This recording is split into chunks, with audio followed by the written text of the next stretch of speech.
अज्ञान दूर होने पर ही गोविंद से प्रीति हो जाती है. अज्ञान दूर झाल्याशिवाय देवाविषयी प्रेम निर्माण होत नाही. बरोबर नाही तर मग जोपर्यंत अज्ञान जात नाही तोपर्यंत भ्रमच होतो की नाही. हे बघा, एक 5 स्टार हॉटेल होती, 5 स्टार. पण त्याच्यामध्ये काही रोज लोक जेवणाला जायचे.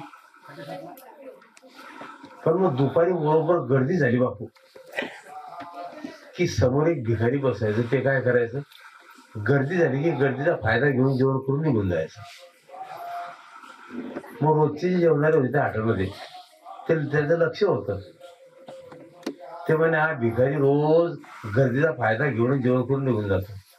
ते गेले मालकाजवळ, सेठला सांगितलं, म्हणजे सेठ हा जो भिकारी आहे म्हणे हा बरोबर गर्दी झाली की तेव्हाच मध्ये येतो म्हणे. हा गर्दीचा फायदा घेऊन रोज जेवण करून निघून जातो म्हणे हॉटेलमध्ये. तो सेठ म्हटला मलाही माहित आहे म्हणे.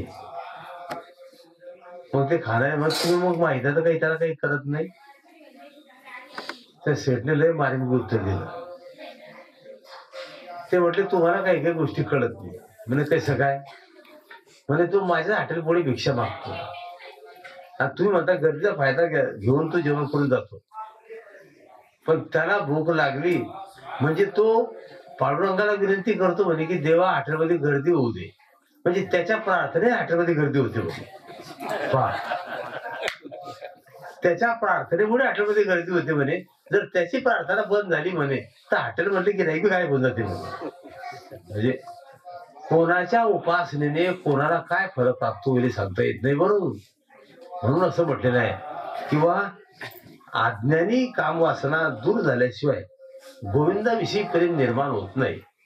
बऱ्याच वेळा आपल्या बुद्धीमध्ये त्याचा भ्रम असतो. साधी गोष्ट आहे ना, हे चमचे असतात की नाही, हे पातेल्यात राहतात.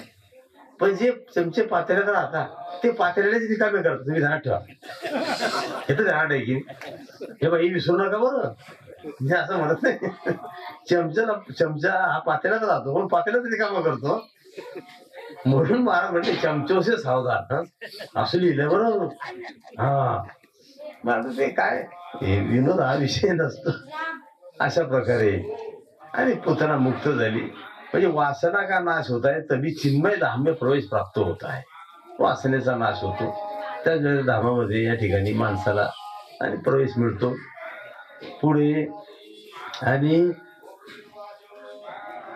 यशोदेने एक वेळेला ज्या स्त्रियांनी हेल घातली होती त्यांचा सत्कार करायचं ठरवलं. मग आपल्या घरी बाळ जन्माला आल्यावर ज्या सुवासिनी स्त्रियांनी हेल घातली, ज्यांनी रास टाकली, त्यांचा सत्कार करावा लागतो. बरोबर, पूर्वी हेल घालायची एक पद्धत होती. सुवासिनी बाईने एक पाण्याची खेप टाकली म्हणजे तिला कोरं पातळ नेसून पाठवावं लागत होतं. तिचा सत्कार करायचा. मग तो सत्कार होऊन गेला होता ना. मग तो सत्कार करायचा एक दिवस यांनी ठरवलं, येशुदेने, की आपण यांचा सत्कार करू. म्हणून सत्काराकरता सर्व गवळींना आमंत्रित केलं. आता या सर्व गोपी देवाकडे जायचं तर खाली हाताने जावं लागत नाही. भगवान के पास जाना हो तो खाली हात नाही जाना चाहिए, कुछ न कुछ लेकर जाना चाहिए. बापू मी असं सांगितलं कथेमध्ये, तर ते पुण्याचं पोरगा आहे ना, त्याने मला 24 रुपयाचा बूट आणला होता पायात. तर माझा बूट घालून चालू गेला एकदम. बर ते आपलं ते तबला ते हरिदादा आमचं वारलं, ते होतं बा तेव्हा माझ्याबरोबर. ते आम्ही रावेर तालुक्यामध्ये ते चिनावाजवळ कथा करत होतो. मग तो रोज 24 रुपयाचा बूट हे महाराजच मारून त्याला म्हणजे काही झाली. मग ते रोज लक्ष ठेवायचं. जरा चिकित्सा होतं ते. मग ते एक बूट घालणार ते त्याचं लक्ष होतं. त्याने तबलाजवळ सोडून दिला, तो गेला त्याच्याजवळ. त्याचा हात धरला, काय बुट्ट महाराज काय हा महाराजच आहे. म्हणून तू कसा येऊन गेला. मग तो त्याला सांगितलं, महाराजांनी परवाची सांगितलं नाही का की भगवान के पास जाना हो तो कुछ ना कुछ लेकर जाना चाहिए. म्हणजे पहा अर्थ कसा लावला. मग दुसऱ्याचा न्यायपेक्षा महाराजाचा न्याय पूर्ण होतो. म्हणजे असे बी अर्थाला म्हणजे अर्थाचे जर वेगळे अर्थ लावले तर अनर्थ बी निघतो. बरोबर, अर्थाचा वेगळा अर्थाला काढला तर अनर्थ सिद्ध होतो, असा भाव सांगितलेला आहे. मग देवाजवळ जायचं तर काही ना काही घेऊन जायचं. गोकुळामध्ये काय होतं, तिथे काही द्रव्य होतं, सोनं होतं, चांदी होती. मग या गोपीत दही, दूध, माखन, मिसळी असं न्यायच्या. मग आता यशोदेने काय केलं की मग एक गाडी आणून उभी केली, एक गाडा. त्याला बैलगाडा असं होता ना पहिले, बैलगाडी. मग त्याला दमनबी म्हणायचे आणि ते मोठं राहायचं त्याला गाडा म्हणायचे. आमच्याकडे त्याला लढ म्हणत होते. मग तो गाडा उभा केला, त्या गाड्यावर माठ ठेवले किंवा दह्याच्या माठामध्ये दही टाकले, दुधाच्या माठात दूध, ते भेटवस्तू आणायच्या, त्या दही दूध आणायच्या आणि गाड्याच्या खाली देवाला ठेवलं. आता याच्यात एक मर्म आहे. देवाला गौण स्थान दिलं आणि सांसारिक वस्तूला मुख्य स्थान दिलं. म्हणून घरामध्ये देवाला मुख्य स्थान पाहिजे. बरोबर, घरामध्ये देवाला मुख्य स्थान पाहिजे. पण रमेश बाबा काय की पुरी बिल्डिंग बांधून घेतात 2-4 कोटीची. आणि त्यांना कधी विचारलं देवघरने काढलं का, ते म्हणतात नाही हे किचन झालं, अमुक झालं, डबूक झालं. ते देवघरला काही जागा सापडली नाही. एक देवाला घेऊन ये म्हणे 5-10 हजार ठेवून तू देवा, म्हणजे देवाला गौण स्थान आलं. ते मी घरामध्ये येतो, मी अगोदर पाहिलं की ईशान्य कोपऱ्यात तुम्ही देवघर काढलं. मी म्हटलं सराच्या जिथे देवाची जागा पाहिजे तिथे देव. कारण आपण सर्व काही केलं, एक देवाचं स्थान जीवनामध्ये नसलं तर बाकीच्या सर्व क्रिया निरर्थक आहे ना. आणि शेवटी शेवटी सर्व विश्वाचा मालक चालक तोच आहे ना, असं म्हटलेलं आहे. आणि तू एक अभंग आहे, अवघे ब्रह्मरूपरिता नाही सर्व, तो व्यापक आहे. हरी व्यापक सर्वत्र समाना, तो सर्व व्यापी आहे. मग त्या ठिकाणी देवाला गौण स्थान दिलं आणि या सांसारिक वस्तूला मुख्य स्थान दिलं. मग त्याच कालखंडामध्ये, अवधीमध्ये देवाला मारण्याकरता शक्टासूर नावाचा एक दैत्य आला आणि तो त्या गाड्यावर सवार झाला. आता तो म्हटला की याला इकडे तिकडे पाहण्यापेक्षा गाड्या खालीच आपण मारून टाकायचं. म्हणून देवाला मारण्याकरता आलेला शक्टासूर, देवाने तो गाडा उलटा केला आणि त्या गाड्याखाली शक्टासुराचा अंत झाला. आता असे बरेचसे देवाच्या चरित्रामध्ये वर्णन आलेलं आहे. कारण देवाचं जे चरित्र आहे हे काही अलौकिक आहे. मग शक्टासूर तृणावत आला, तो आवटडीच्या रूपामध्ये आला. आता देव 6 वर्षाचे झाले. 6 वर्षाचे झाले त्यावेळेला मथुरेमधून आणि यादवांचे कुलगुरू गर्गाचार्य हे गोकुळात आले.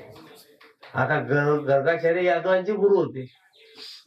मग नंद महाराज त्याच्याकडे गेले आणि म्हटले, गर्ग महाराज तुम्ही माझ्या मुलाचं नामकरण करावं. मग एखादा म्हणजे बाबा जन्म झाल्यावर नामकरण सोहळा पाहिजे की नाही. पण बापू तसं नसते. नामकरण सोहळा तुम्ही 12 वर्षापर्यंत किंवा करू शकता. जसं घर बांधलं तर गृहशांती केल्याशिवाय घरात राहायला जाता येत नाही असं वाटतं एखाद्याला. पण समजा काही अडचणी आल्या तर मी सांगितलं पहिल्या दिवशी की बा कलश पूजन करून गृहप्रवेश करून घ्यायचा, नंतर तुम्ही गृहशांती 2-4-5 वर्षाने करू शकता.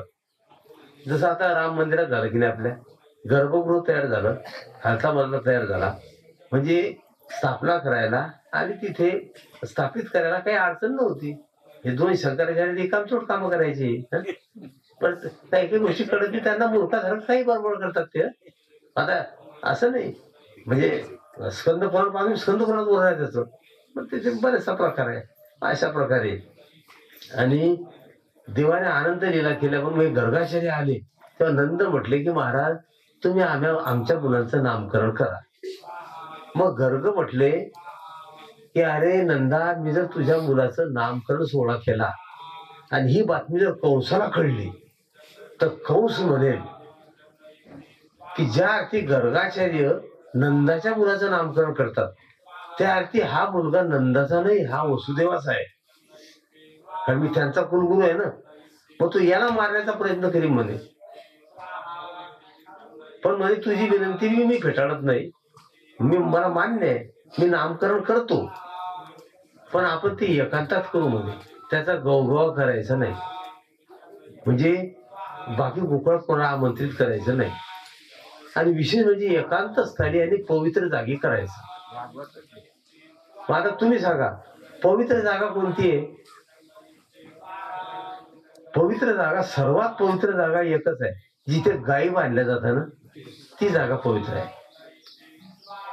एखाद्याने जर स्मशानभूमीमध्ये प्राण घेतला, स्मशानभूमीला लागून, मग तुम्ही सांगा इथं स्मशानभूमीच्या जवळ प्राण भेटला आपल्याला, समजा फुकट भेटला एखाद्याला, तर काहीच नाही. तिथे तुम्ही फक्त 1.25 महिना गायी बांधा, 2-4 गायी बांधून द्यायच्या आणि 1.25 महिन्यानंतर कोणती शंका न घेता प्राण बांधा.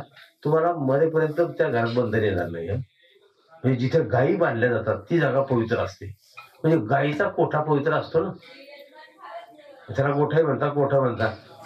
मी हे सांगितलं की गायीचा गोठा पवित्र असतो, कारण कृष्णाचं नामकरण गायीच्या गोठ्यात झालं ना, गोकुळात.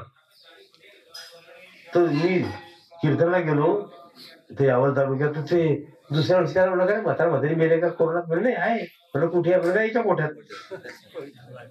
पण तुम्ही असं बोलले होते की भागवतात की गायीचा गोठा पवित्र आहे, तो आई बाप केलाय का? हे चांगले सांगा बापू, काय आवड समस्या आहे की. मग ते एकांत स्तरी आणि गायीच्या कोठ्यात करायचं ठरलं. मग आता गवगवा करायचं नाही.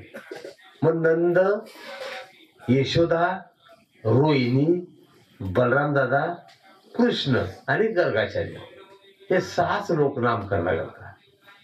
मग गायीच्या कोठ्यामध्ये नामकरण करण्याचं ठरलं. मग आता यशोदा, रोहिणी रोज कंटाळून गेल्या नाही ब्राह्मण यायचे. आता ते थोडं वरचंच काम होतं. त्यामध्ये काय ब्राह्मण रोजच येतात म्हणे, काय ब्राह्मण खरी आहे का खोट्या म्हणे, याला तपासून पाहू बरं आज.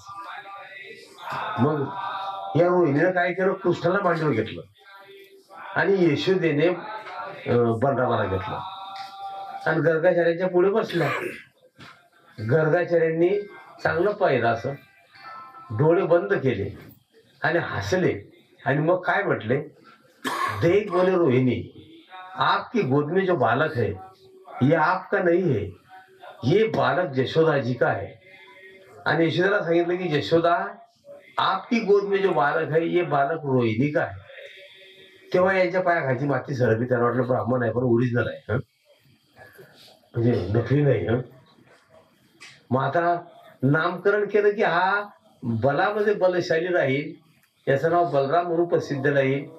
पण याच्या गर्भाचं संकर्षण झाल्यामुळे हा संकर्षण नावाने प्रसिद्ध होईल त्या ठिकाणी, आणि हा बलशाली राहील. बलरामाचं नामकरण केलं. हा अनंत युगामध्ये अनंत वर्ण बदलवणार आहे. या युगामध्ये याचा कृष्ण वर्ण आहे, त्याच्यामुळे हा कृष्ण नावाने प्रख्यात होईल. याला 1000 नाव होतील. विष्णू सहस्रनामामध्ये त्याचा उल्लेख आलेला आहे. याच्या 1000 नावं राहतील.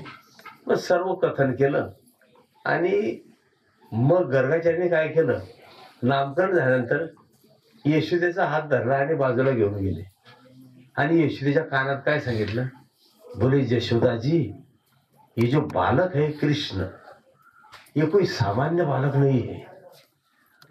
मग यशोदा म्हणजे कोण आहे, तर सांगितलं की हा जो कृष्ण आहे, हा मी जो चतुर्भुज नारायण आहे त्या नारायणाची मी आराधना करतो, तो नारायण हा कृष्ण आहे. मग आता हे सांगितलं. मग यशोदा म्हटली, महाराज आता हे सर्व विधी आटोपला, तुम्ही एक काम करा, तुम्ही आता जेवण करून जा. गर्गाचार्य म्हटले, मी दुसऱ्याच्या हातचं खात नाही, स्वयंपाक करतो.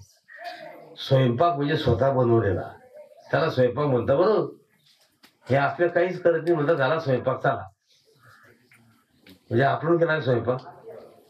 स्त्रियांनी म्हटलं तर वेगळी गोष्ट आहे की झाला स्वयंपाक. मग तुम्ही म्हणायचं नाही कधी स्वयंपाक झाला, मग ते स्वतः बनवतो.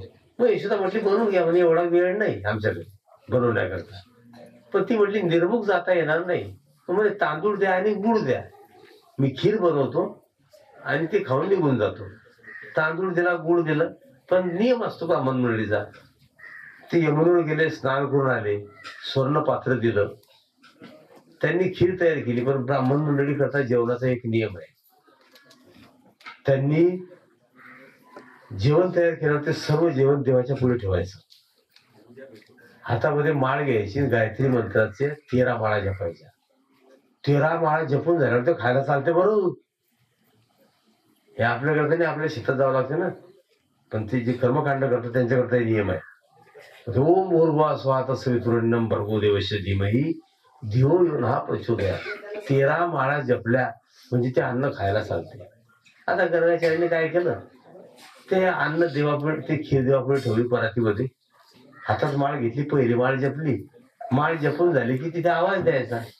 गर्गाचार्य म्हटले, हे नारायण आप पधारिये और इस खीर को ग्रहण कर लीजिए. तिकडे देव यष्टीच्या मांडीवर बसले होते. चला बाबा, आमदाने बोलवलं तर खायला चालत थोडी. उठले, देऊन गेले. आता हे एक माळ दुसरी माळ सुरू होती, तोपर्यंत देवाने अर्धी खीर खाऊन टाकली. आणि मग गर्गाचार्य सांगितलं की महाराज, हमने तो हमारी हिस्से की खीर खाली है. ते म्हटले, देव तर काही बोलत नाही आपला, आणि आज कोण बोलतो. डोळे उघडले, समोर पाहिलं तर कृष्णाला पाहतो. त्यांचं डोकं सुटलं ना. मग त्यांनी जो आवाज दिला, काय म्हटले ते, अरे यशोदाजी, आपके कन्हैया ने हमारी खीर झूठी कर दी. भगवान म्हटले, गर्गाचार्य जी, अपने वाणी को पलटा दो. ऐसा कहो कि हमारे कन्हैया ने आपकी खीर झूठी कर दी. भगवान को हमारा कहो. वो कशा झालं दिन ते. कारण हे मजची समज आहे, परी म्या नाही केले, माईसे जिने जाणे झाले तो सोडला गा.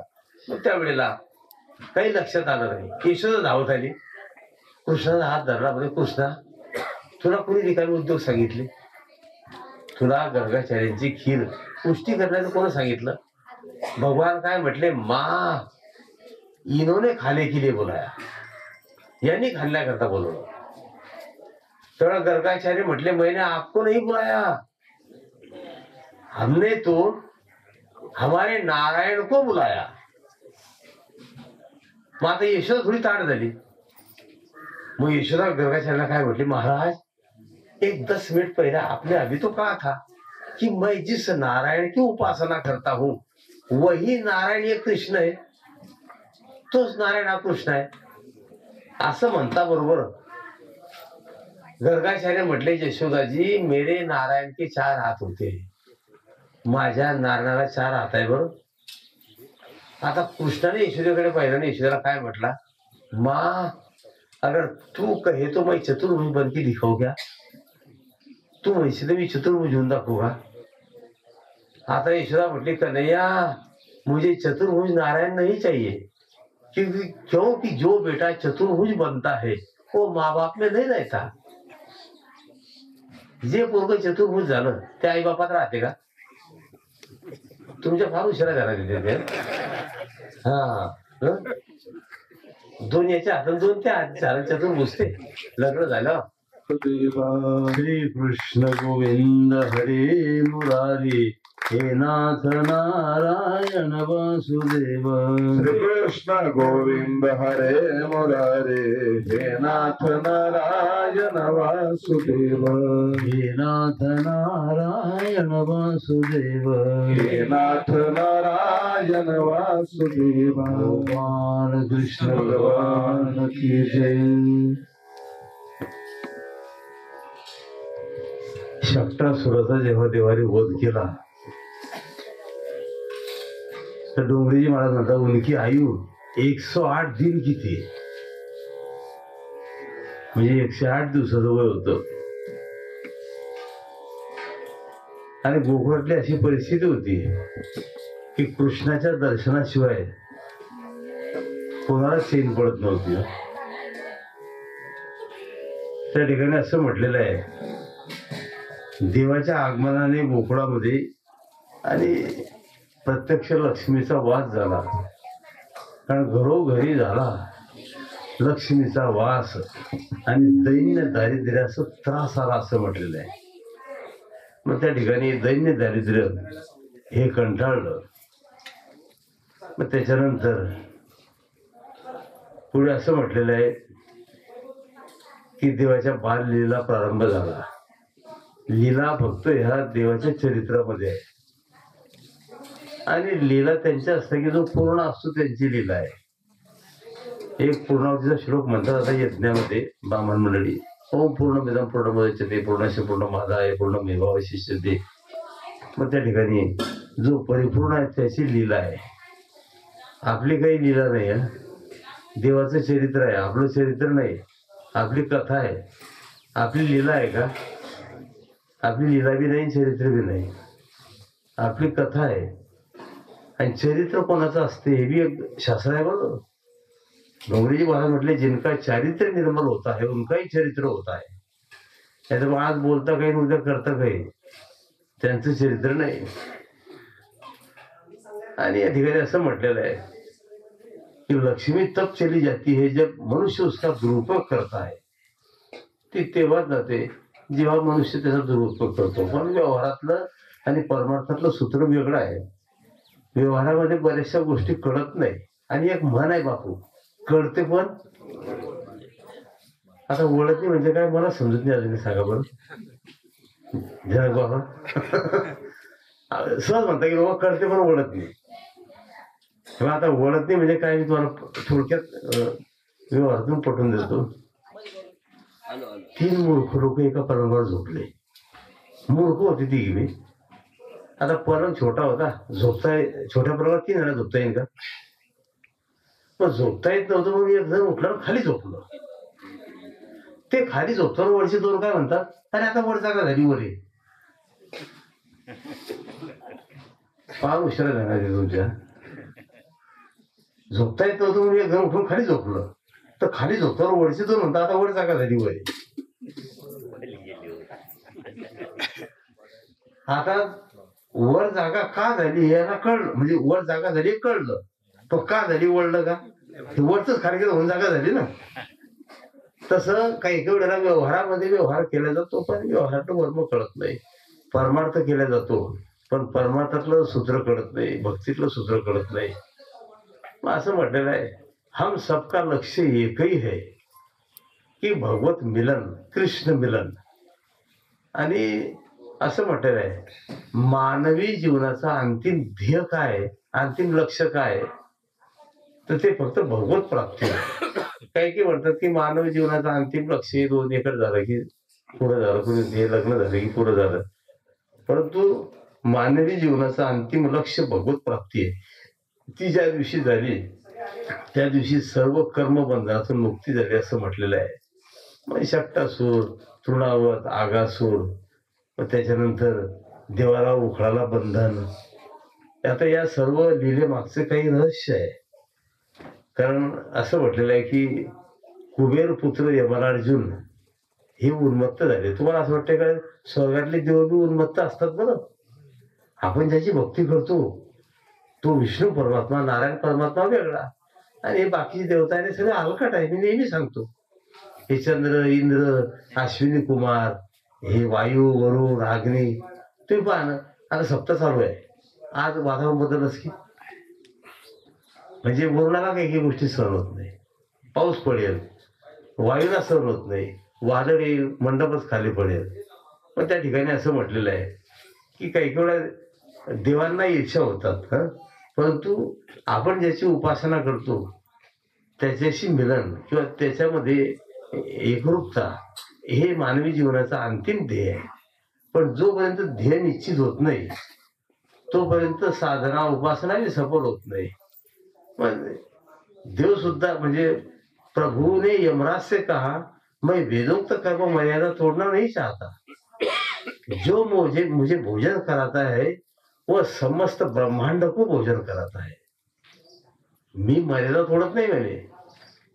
सुदामदेवाने एक मूठभर तांदूळ देवाला खाऊ घातले म्हणजे सर्व विश्व जेव घातले याचं पुण्य त्याच्या खात्यावर जमा झालं. एकाने विचारलं होतं सुदामदेवाला एवढी द्वारकेसारखी नगरी देण्याचं काय कारण? मग त्याने विश्व जेव घातले याचं पुण्य प्राप्त होते ना. आता आपण इथे जेवढी मंडळी बसली, मफराबादला तुम्ही रोज पंगत देसाल का? पूर्ण मफराबादला नाही देऊ शकत. जनक महाराज बापू समजा यांनी विचार केला की रोज आपल्याला मसूर जीव घालायचं, नाही जीव घालू शकत. पण यांनी जर 100 ग्रॅम साखर खिशात ठेवली आणि मुंग्याचा वाळू दिसला तिथे गाडी उभी करून जर त्यांना थोडी साखर टाकून दिली तर मसूरच नाही 12 गाव जेव घालायचं पुण्य भेटते. सांगा, ज्याच्यामध्ये गावपंगत द्यायची ऐपत नाही त्यांनी हे एकच काम करायचं. मुंग्याच्या वाळू जर साखर टाकली म्हणजे एका वारुळामध्ये 12 गावचे लोक असतात. बरोबर, 12 गाव जेव घालायचं पुण्य प्राप्त होते. मग हे पंगत याविषयी हेच काम करायला पुरतात. ज्यांची जनपाडामध्ये हे बरं सांगून टाकलं तुम्ही. आणि मग हे भिल्ल लोक वगैरे हे ते मधमाशांना आखडून देतात, ते मध गोळा करतात ना, मग त्या मोहाच्या पोळामध्ये 12 गावचे लोक राहतात. ज्याने एक माशांचं ते त्याला मोहर म्हणतात ते उलवलं, पळवून लावलं, त्याला 12 गाव उजळण्याचं पाप त्याच्या खात्यात जमा होते. 12 गाव उजळण्याचं. मग आता तुम्ही मुंग्याने साखर काही टाकतानी, पण घरात मुंग्या निघाले ते खडू घेऊन येतात बाया. ते मी पाहिले घेऊन ते निघाली बापू. ते आमची सुनबाई एक वेळा त्या खडू ओढत असते. म्हटलं हे पुरी हे भीतर खडू का ओढते? म्हणे बाबा हे मुंग्या झाल्या भरपूर. म्हटलं कवर नाही म्हणे खडू ओढला की सगळ्या मुंग्या मरून जातात म्हणे. म्हणजे सांगा म्हणजे खाऊ घालणं तर काही नाही, सगळं मारून टाकायचं. त्यानं मरतात बापू, त्या घरातल्या मुंग्याला खडून मरतात. असं आहे. म्हणजे कळत न कळत एखाद्या आपल्या हातून बरेचसे पाप घडतात. रस्त्याने चालताना आपल्या पायाखाली किती जीव मरतात. पायदळ चालणाऱ्याच्या हातून तरी कमी हत्या होते. म्हणजे गाड्या घेऊन फिरतात त्यांच्या हातून किती हत्या होते. आणि त्या ठिकाणी म्हणजे कळत न कळत पाप घडलं. मग पुण्यार्जनाचे बरेचसे मार्ग भागवतामध्ये प्रत्येक धर्मग्रंथामध्ये आहे असं वर्णन केलेलं आहे. मग स्वर्गातले देवता जरी झाल्या तरी त्यांना एक सगळा अहंकार होतो ना. मग हे कुबेर पुत्र होते यमरार्जुन, पण यांना एक वेळेला आणि स्वतःच्या शक्तीचा ऐश्वर्याचा अहंकार झाला ना. त्यावेळेला ते अप्सरा सोबत क्रीडा करत असताना जलाशयामध्ये नारद आकाश मार्गाने गेले. आकाश मार्गाने नारदाला पाहून सुद्धा त्यांनी त्यांची लज्जा काही राखली नाही, मर्यादा राखली नाही, निर्लज्ज कार्य केलं. नारदाला रागाला नारदाने शाप देऊन टाकला की तुम्ही आणि साधूला पाहून सुद्धा आणि मर्यादाचं पालन केलं नाही, त्याच्यामुळे जा तुम्ही वृक्ष योनीमध्ये प्राप्त व्हाल, वृक्ष योनीमध्ये जा. पण ते घाबरले, बाहेर जलाशयाचे आले, नारदाचे पाय धरले. ते म्हटले नारदा चूक झाली, पण उशाप द्या म्हणून त्यांना उशाप दिला की तुम्ही गोकुळामध्ये वृक्ष व्हाल आणि देवाच्या कृपेने तुमचा उद्धार होईल. म्हणून त्यांच्या उद्धाराकरता आज ती उखळाच्या बंधनाची लीला केली. यशोदेने देवाला उखळाला बांधलं. देव तर बांधलं जातच नाही, पण देव बांधला जातो. पण माऊली सांगतात की भाव बळे आकडे यरविन आकडे कर्तरी आवडे ते सारी. भावामुळे देव बांधला जातो. नाही तर देवाला बांधणं एवढं सोपं नाही. उखळाला देवाला बांधलं, उखळ घेऊन गेले. देवाच्या स्पर्शाने ते झाडं उंबडून पडले आणि मग ते यमराजाचा उद्धार झाला. अशा बऱ्याचशा कथा आहेत. मग आता देव रागायला लागले. व रागत असताना त्याच्यानंतर गोपाळांना एकत्र केलं, वासरांची सोडबांध करायला लागले आणि गोपाळांना सांगितलं सर्वांनी माझ्या मागे मागे या. देवाच्या मागे चालायचं बरं, पुढे नाही. काही काही लोक देवाच्या पुढे जातात, काही काही लोक देवाच्या चुक्या काढतात. काही काही लोक देवाच्या चुक्या काढतात. बरेचसे मी पाहिले ना असे. तेव्हा तर इथे देवाचं चुकलं. आता याला माहिती आहे का देवाचं चुकलं येतं, देवाचं इथे चुकलं. हे जुने कीर्तनकार होते आमचे, सांगायचे बरेचसे. ते यादव महाराजांचे वडील काशीराम महाराज, त्यांनी सांगितलं होतं एक वेळेला काशीराम बुवाने. ते म्हणजे एक असं शेतातून असं पायवाट होतं, त्या पायवाटने चाललं तर ते भाजीचं इकडे डागर म्हणतात तुम्ही त्याला, आमच्याकडे त्याला गंगाफळ म्हणतात किंवा काशी फळ म्हणतात. तर ते मोठं असतं ते असं भाजीचं 15-20 किलो त्याचं वजन असते. तर ते एक वेल होता असा 16-17 फूट, त्याला 12-13 फळं लागलेले होते. तो काय देवाला अक्कल लागली, वेल पाहिला 15-16 फूट आणि फळं लावले 12 आणि एक फळं गेले 15-15 किलोच. म्हणजे एवढ्याशा वेलाला म्हणजे 2-1.5 क्विंटल फळं लावून दिली. देवाला डोकं नाही. थोडं पुढे गेला तर ते कैट असते ना, कौट, त्या कवटात झाड होतं. ते होतं झाड चांगलं 50 फूट. म्हणजे एवढं मोठं झाड उंच आहे, त्यांना 250-250 कौट लावलं. एवढं बोलत ते एक कौट तुटून डोक्यात पडलं. आता ते कौट कळत असते, ते डोक्यात पडताना ते खाली पडलं आणि त्याला मूर्छा आली. डोळे पांढरे केले त्यांनी. मग बापू सारखे होते म्हणे आणि मेला का ते पहा बरं. जलग महाराज गेले तर थोडं पाणी शिंपडलं, उठून बसलं. ते यांनी विचारलं म्हणे काय झालं, म्हणे काही नाही, जे झालं ते बरं झालं. जर देवाने माझा ऐकला असतं म्हणे आता आणि ते डांगर जर वर लावून दिलं असतं तर काय भाव गेले असते. म्हणजे वाक्य असं आहे की आपल्याला भगवत सत्तेमध्ये फेरबदल करण्याचा अधिकार नाही. माऊली म्हटले की झाडाची हे पान हल्ले ज्याची सत्ता, झाडाचं पान सुद्धा भगवत सत्तेशिवाय हलू शकत नाही. अशा प्रकारे आणि मग देवाने ती लीला केली, सर्वांना एकत्र केलं. माझ्या मागे मागे या, हळूहळू चला, कोणी कोणाशी न बोला. कारण काही वेळा कसं असते की बऱ्याच वेळेला दोन भेदामुळे आपल्याला सूत्र कळत नाही. भेद असे तसं उपनिषदामध्ये सुद्धा वर्णन आहे किंवा एक औपाधिक भेद आहे आणि एक स्वयंसिद्ध भेद आहे. औपाधिक भेद म्हणजे उपाधीमुळे प्राप्त झालेला आणि स्वयंसिद्ध भेद म्हणजे स्वतः हे आहे हे जाणून आणि केलेला. आता औपाधिक भेद हा गर्गाचार्याच्या ठिकाणी होता, कारण ते म्हटले मी विद्वान आहे, ब्राह्मण आहे.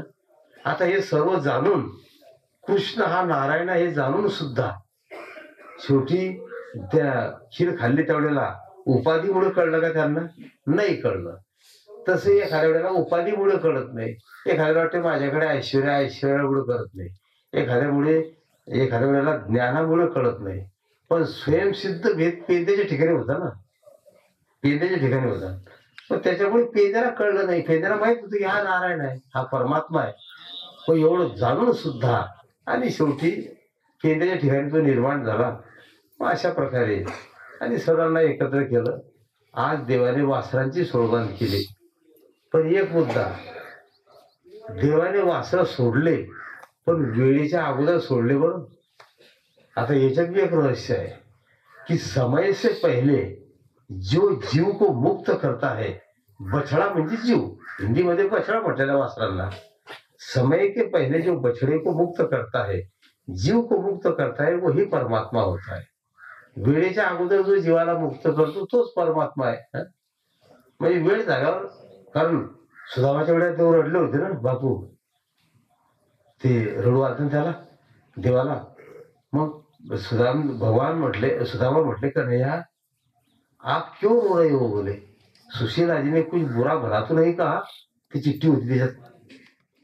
त्यावेळेला देव बोलले, भगवान म्हटले सुदामा ये तो हमारी गलती है कि समय के पहले हमने आपकी ओर ध्यान नहीं दिया.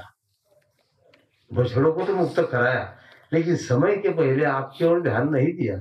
तसं जो देवाकरता सर्वस्व समर्पण करतो तर देव खऱ्या वेळेला सुदामासारखा त्यालाही विसरतो बरं. त्यालाही वेळेच्या अगोदर तो मुक्त करत नाही. त्याची पूर्ण कसोटी घेतो तो, तेव्हा त्याचं कार्य करतो, असा सिद्धांत आहे. अशा प्रकारे गोपाळांना वारणी सोडणे माझ्या मागे या. आज देवाने आणि गोपाळांना सांगितलं आजपासून आपल्याला चोरी करायची. चोरी करायची म्हटल्यावर गोपाळ म्हटले कृष्णा, अरे तू जर चोरी केली आणि तुला तुझ्या आईने पकडलं तर देवाने काय उत्तर दिलं की मैं अपने घर में चोरी नहीं करूंगा. मी माझ्या घरात चोरी करणार नाही, बाहेर से कमा के खिलाऊंगा. ते म्हटले बाहेर जर गोपीने पकडलं तुला तर? अरे भगवान म्हटले साधे चोर तर पोलिसाला सापडत असते 2-2 महिने. तर मग त्याच्या बाबतीत शंका घेण्याचं कारण नाही. कारण आता एक तुकोबारायांची फार मोठी शंका आहे. महाराज म्हटले देवाने चोरी केली तो गोपीच्या घरात केली का? तुमचं काय मत आहे याच्यावर? हे गोपीकाराने सांगायला जायचं ना, मग देवाने चोरी गोपीच्या घरात केली का? आपण काळजी कीर्तन किती ऐकतो. देवाने चोरी कुठे केली? तुकोबाराचा अभंग पहा किती सुंदर आहे. देवाने केली चोरी देवाची घरी, देवे देव नागवून केला भिकारी. धावनिया धावा धावनिया धावा, मागची नाही जावे कवनिया गावा. आता तुम्ही मला सांगा, हे बसले म्हणते की देवाने तर गोकुळात चोरी केली. गोकुळात याने चोरी केली फार, म्हणून समोर उभा केला. गोपीच्या घरात चोरी केली. पण आता तुम्ही आपण घर बांधलं, मग आता रमेश बाबाने घर बांधलं. रमेश बाबाने छातीवर हात ठेवून सांगा की घर माझं आहे. आपण जे घर बांधले घर कोणाचं आहे? आता म्हणून जाऊ द्या, तुम्ही जेवढे बाल्कनीत बसले आता हे तुम्ही सांगा, तुम्ही ज्या घरात राहता हे घर तुमचं आहे का? मग उद्या आम्ही 2 जण बांधले, मी देव आणून टाकतो तुमच्या घरात, चालेल का? आपण ज्या घरात राहतो ते घरही देवाचं आहे बरोबर. माऊली तर म्हटले की विश्वची माझे घर, हे सर्व विश्व देवाचं घर आहे. तुम्ही मला एक सांगा, ज्या दिवशी देवाला हे सर्व जमीन खाली करून घ्यायचे त्या दिवशी घड्याळ लावून 1 मिनिटही लागणार नाही. 1 मिनिट तोही लागणार नाही. त्यांनी खालच्या डिपार्टमेंटला जर आज्ञा दिली ज्याच्या डोक्यावर पृथ्वी आहे त्याला काही सांगितलं की तू थोडीशी झोप घे 1-2 मिनिट. तर तुम्ही सांगा, भूकंप झाला म्हणजे लोक अंगावरले कपडे तर सोडा, पण टोपी घेऊन पाहिजे, हातात घेऊन धावायची. डायरेक्ट जसा असला तसा उठून माणूस बाहेर येतो की नाही. मी असं म्हणत नाही, त्याला जर घर खाली करायचं तर तो एका क्षणात ते खाली करू शकतो, कारण हे सर्व देवाचंच आहे. पण मग आता याच्यात एक सूत्र आहे, आपल्याला हे कळत नाही. याचं एकच कारण आहे की नाही भाव तया सांगा मिळते किती. आपला भाव नाही, त्याच्यामुळे किती सांगितलं तरी त्याचा काही फायदा नाही. पण सत्पुरुषाच्या बाबतीत ही गोष्ट गौण आहे. कारण तुका म्हणे संती भाव केला बळी, पण उत्तरार्थ फार सुंदर आहे की न कळता कळी दुशीला देव. फळ लोकांना वर्म कळत नाही म्हणून ते देवाला दोष देतात, असा सिद्धांत आहे. भगवान म्हटले चोरी करायची, पण मला आपल्या घरात चोरी करायची नाही, तुम्हाला बाहेरून कमवून खाऊ घालेल. मग आता देव चोऱ्या करायचे, गोपाळाला तृप्त करायचे. मग त्याच्यामध्ये आणि शेवटी गोपी गाराने सांगायच्या. यशोदा म्हणायची की एकही दिवस तुम्ही त्याला पकडत नाही. गोपीने उत्तर दिलं की आम्ही त्याला पकडण्याचा करता जातो, पण तो आता सापडत नाही. धरू जाता संघ तर तो होय बाधक. त्याला पकडण्याकरता जातो पण तो आता सापडत नाही. मग एकही दिवस सापडत नाही. पण मग गोकुळामध्ये गर्गसंहितेत उल्लेख आहे, 1,00,000 श्रुती गोपीच्या रूपात आल्या, 80,000 कर्मपर होत्या, 16,000 उपासनापर, 4,000 ज्ञानपर. ज्या ज्ञानपर होत्या त्या 600 होत्या, 16,000 लेखी होत्या, 80,000 सोना होत्या. म्हणजे 600 होत्या त्यांच्या ठिकाणी थोडा अहम होता, अहंकार होता ना. मग एका सासूने सांगितलं की मी उद्या त्याला पकडते. आता उद्या त्याला पकडते म्हटल्यावर पेद्या धावताना म्हणे, कृष्णा तुला एका गोपीने पकडण्याचं आव्हान घेतलं, पण मला थोडी ती ज्ञानी दिसते म्हणे. पण ज्ञानी आहे पण मूर्ख आहे म्हणे, तुला पकडण्याचं आव्हान घेतलं तिने.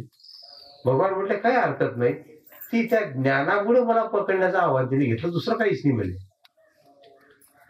मग भगवान म्हटले तिने जर आव्हान घेतलं, डायरेक्ट असं आव्हानात्मक बोलली की मी आज देवाला पकडून यशोदे तुझ्याकडे घेऊन येईल, तर आपण आज चोरी चोरून नाही करायची म्हणे, चोरी उघड करायची.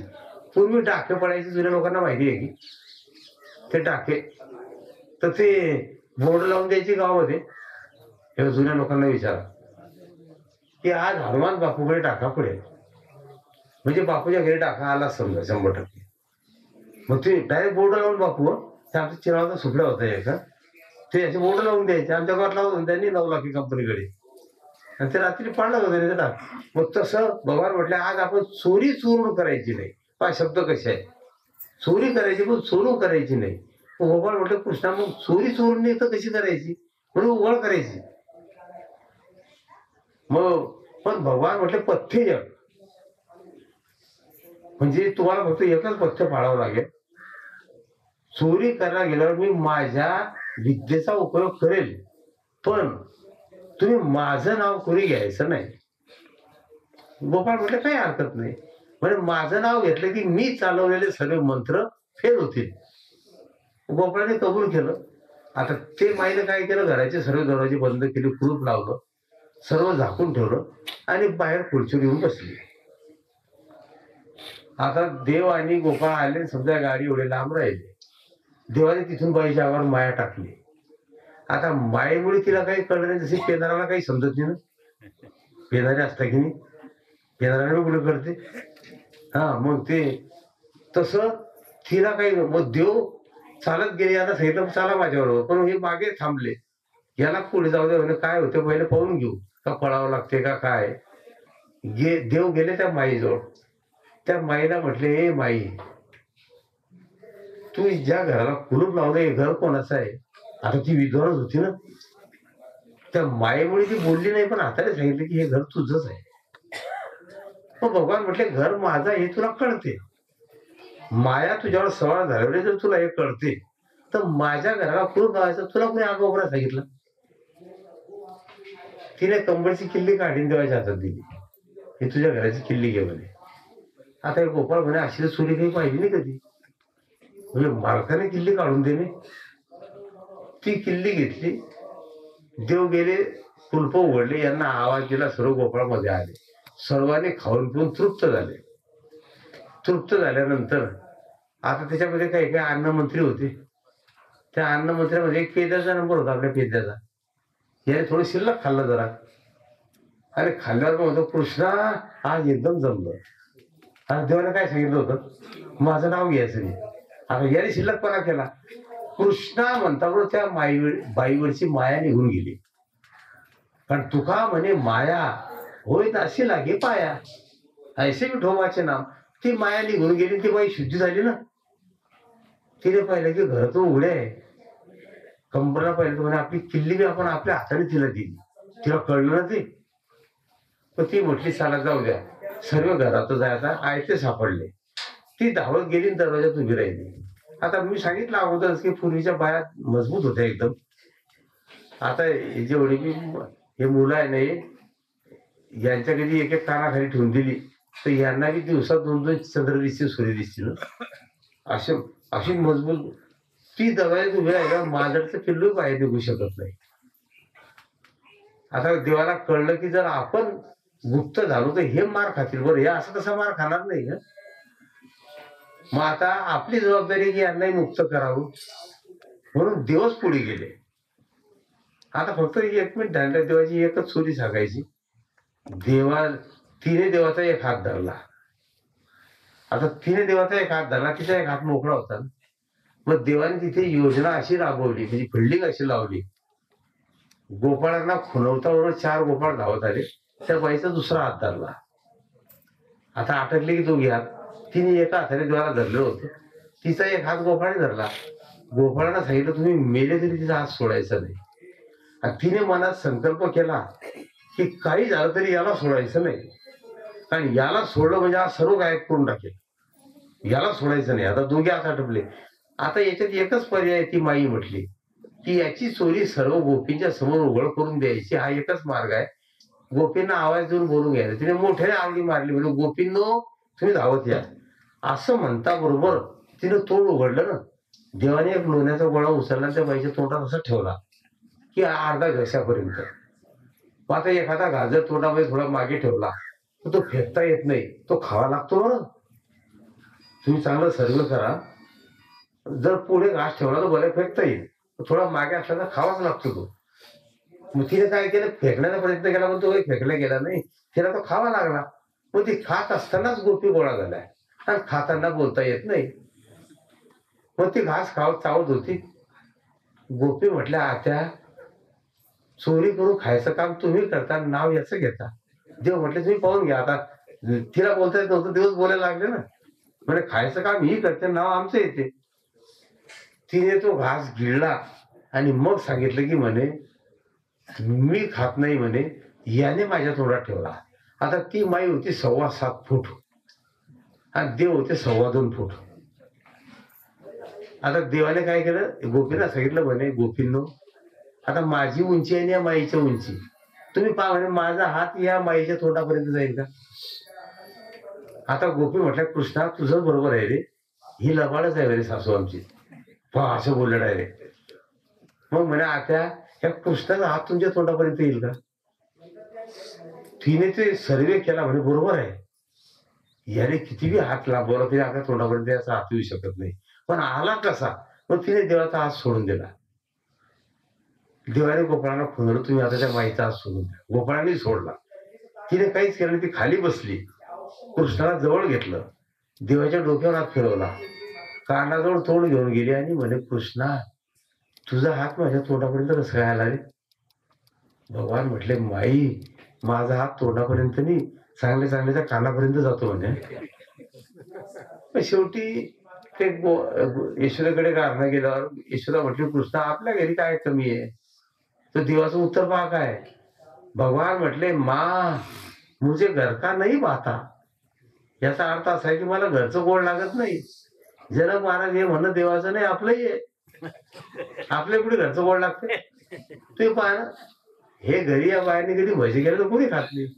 त्या ढाब्यावर पहा तुम्ही कळीमध्ये कुत्रे तोड घालतील. ते काढणारी मंडळी आहे ना, ते मी पाहिलं 1-2 वेळेला. ते आमच्या रावेकडे ते एकदम ते बाहेर डबा घेऊन जातात, ती पण एक डबा ठेवून देतात, तसंच काढत बसतात. म्हणजे पण मग ते घर का नाही वाता, घरचं गोड लागत नाही.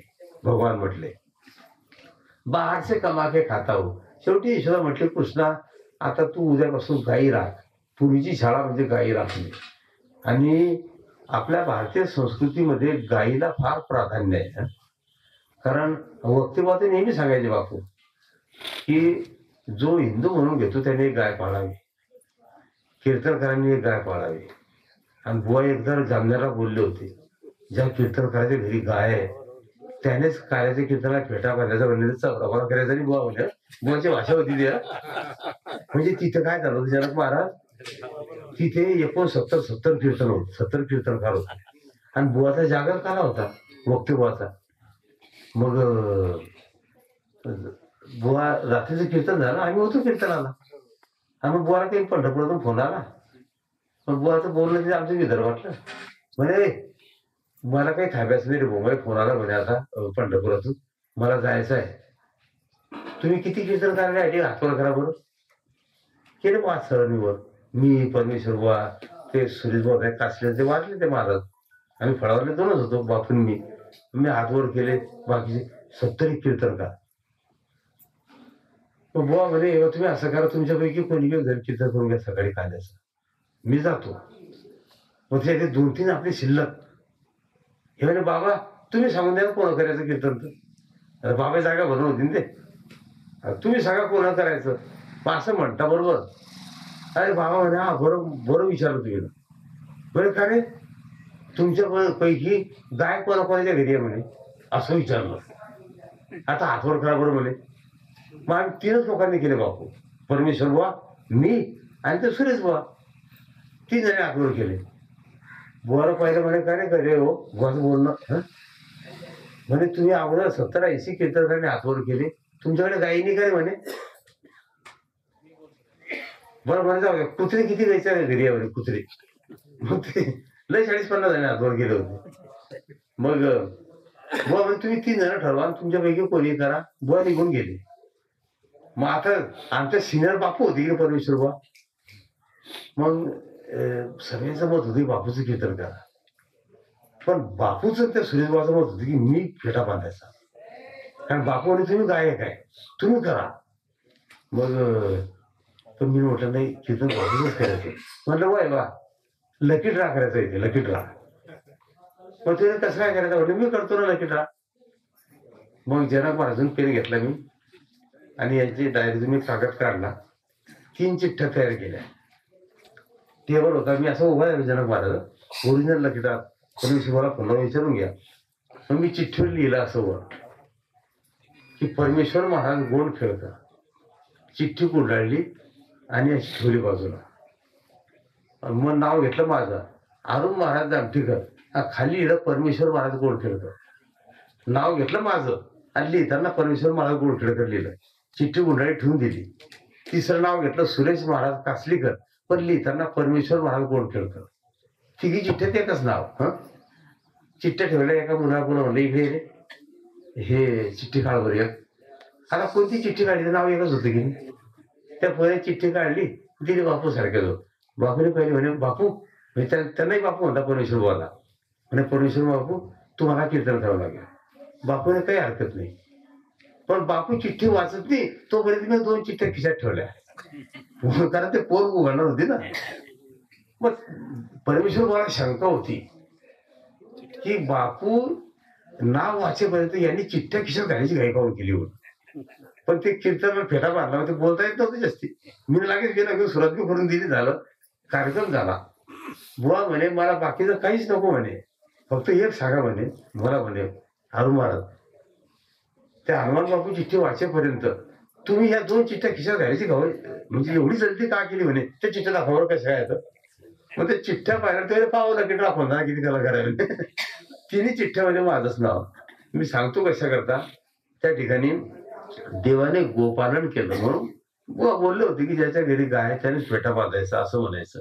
पण मग आता काय आता शहरात राहणारे हे गाय वागून का कुठे बांधते यांना असं राहायला अशी तर घर नाही. म्हणजे असा प्रकार आहे ना. तसं नाही गाय वागवलीच पाहिजे असं नाही. एका गायीचा खर्च तुम्ही गोशाळेला देऊन टाकला म्हणजे गायच वागवली ना. जे गायी पालन करतात आपल्यामध्ये त्यांना एका गायीचा खर्च देऊन टाकणे म्हणजे गायीची सेवा करणे एका गायीची असा एक सिद्धांत आहे. मग या गोशाळा तर आपल्याच भरोशावर चालतात ना, असा प्रकार आहे. मग देवाने गायी चारण्याचं कार्य केलं. पण देवाने गायी चारताना देव गायीच्या मागेने गेले बरोबर, देवाच्या मागे गायी आल्या. गो नाम इंद्रिय असं म्हटलेलं आहे. माऊलींची उभी आहे की इंद्रिय जे जे म्हणती ते तेच पुरुष जे करती, ते तरले चीन तरती विषय सिंधू. कारण मनोमार्गे गेला तो तेथेची मुखला. देवाच्या मागे गायी आल्या आणि मग देवाने गायी चारल्या. गायी चारताना अनंत लीला केल्या, अनंत प्रकारचे खेळ खेळले. शेवटी देवाने काला केला, कारण त्या ठिकाणी सर्व गोपाळांना एकत्र केलं. तो काला वैकुंठामध्ये होत नाही, तो काला इंद्रलोकाला होत नाही, तो सत्य लोकाला होत नाही. काला फक्त मृत्यू लोकामध्ये देव आणि भक्त एकत्र आले म्हणजे काला होतो. असं या ठिकाणी देवाने अनंत लीला केल्या. त्याच्यानंतर पुढे देवाच्या भरपूर लीलेचं वर्णन आलेलं आहे. त्याच्यामध्ये पुढे कालिया मर्दन, त्याच्यानंतर गोवर्धन धारण, बराचसा कथा भाग आहे. मग पुढे देव या ठिकाणी मथुरेमध्ये या कंसाने जेवढे दैत्य पाठवले सर्व दैत्य देवाने मुक्त केले. कारण कंसाच्या सभेमध्ये अशी चर्चा झाली, कंसाला काही काही म्हणायची विरोध आहे की कंसजी आपके भांजे तो बहुत कलाकार है बोले, जितने भी खिलौने आपने भेज दिए बोले वो सभी तोड़ मरोड़ के रख दिए. हे जेवढे खेळणे मामाने पाठवले तेवढे सर्व खेळणे देवाने बोलून टाकले की नाही. एकही जिवंत गेला नाही, फक्त ते एकच गेलं होतं बा मामळ भट. ती कथा भागवतात नाही बरं. ते का गेलं, त्याने फक्त सोंग घेतलं म्हणून. मग सहज जरी सोंग घेतलं तरी मनुष्य मुक्त होतो बरोबर. गमत होते पाहवाला. दिंडीमध्ये का सर्वच कलाकार असतात. दिंडीमध्ये 50% शालिग्राम बी असतात समजा. 50% काही काही टाळ गळे टाका ते बी नाही. काही काही दोरी खाली सोडून टाळ वाजवता. तो दोरी खाली सोडून बापू तमाशात टाळ वाजवता तमाशात. आपल्या कोणत्याही वारकऱ्यांनी टाळ गळ्यात दोरी गळ्यात टाकल्याशिवाय टाळ वाजवायचा नाही बरोबर. तू आमच्या फळावर इतकं स्ट्रिक्ट काम बापूला माहितीये, फार स्ट्रिक्ट काम आहे, शिस्तबद्ध. हरिपाठी असं चक्री हरिपाठ होतो असं नाही. एक आपण म्हटलं लागेल जनक मला म्हणते लगेच असं चक्री हरिपाठ असतो. असं या दिवशी चाटा नाही की या ठिकाणी काहीतरी केलं काहीतरी सांगितलं असं नाही. सर्व सूत्रबद्ध. मी तर सांगितलं एक दिवस की एवढे कडक नियम आहे. कीर्तना करता म्हणजे सेवेकरता निवडलेला अभंग तुकाराम महाराज यांचा असं म्हटलं की फेटा काढून खाली बसायचं. कीर्तना करता घेतलेला अभंग नामदेव महाराजांचा आहे असं म्हटलं तरी खाली बसायचं. ज्ञानेश्वर महाराजांचा असं म्हटलं तरी खाली बसायचं. तुकोबर आहे, ज्ञानोबर आहे, चोखोबर आहे, सावतोबर आहे असं म्हटलं तर कीर्तनकार पास होतो. म्हणजे ज्ञानेश्वरीच्या वयाला पाहिजे 5-25. अभंगाचे प्रमाण आले पाहिजे त्याच्यामध्ये. काही किमान 25-30. संस्कृतचे श्लोक 15-20. अशी पद्धती आहे ती फळावरची आणि परंपरा आहे ती. फार मोठी श्रेष्ठ परंपरा आहे चातुर्मासी महाराजांची. तुम्ही पंढरपुरामध्ये पहा, चातुर्मासामध्ये कोणीच मला 4 कीर्तन करायला लागले होते बापू. मग ते विनाने माझ्या गड्यात कीर्तन आठवपर्यंत ऐकायला कोणीच नाही. आणि ते माऊली फक्त एकटे. ते मूर्धमाला मी आले त्या दिवशी आणि ते ऐकू येत नव्हते. ते पुजारी पुढे होतं बसलेलं. वाजवाय मूर्धम मी ठेवून दिलं होतं विना माझ्याच गड्यात आणि माऊली टाळ वाजायचे एकटे. आम्ही 2च जण ऐकायला फक्त देव. पण तरी वॉर्निंग अशी होती की सेवा ही तेव्हा करता करायची, लोकांकरता नाही. मग ते आता तुझं विरोध कोणा शरण जाऊ नारायण आहे सांग देखील कोणी तुझा ती त्रिभुवनी या अभंगावर बोलायचं होतं. माऊली म्हटले. मग ते त्या दिवशी मी असं बोललो की माऊली म्हटले मला असं वाटलं की 10-20 लोक आहे पुढे बसलेले. पण ते देवा करता देवाची सेवा. कारण आपणे लिये जिता वो जिना नाही असं म्हटलेलं आहे. अशा प्रकारे देवाने लीला केल्या. त्याचे गोपी गारणे सांगायच्या आणि गोपी गारणे सांगत असताना एकही दिवस हातामध्ये सापडले नाही.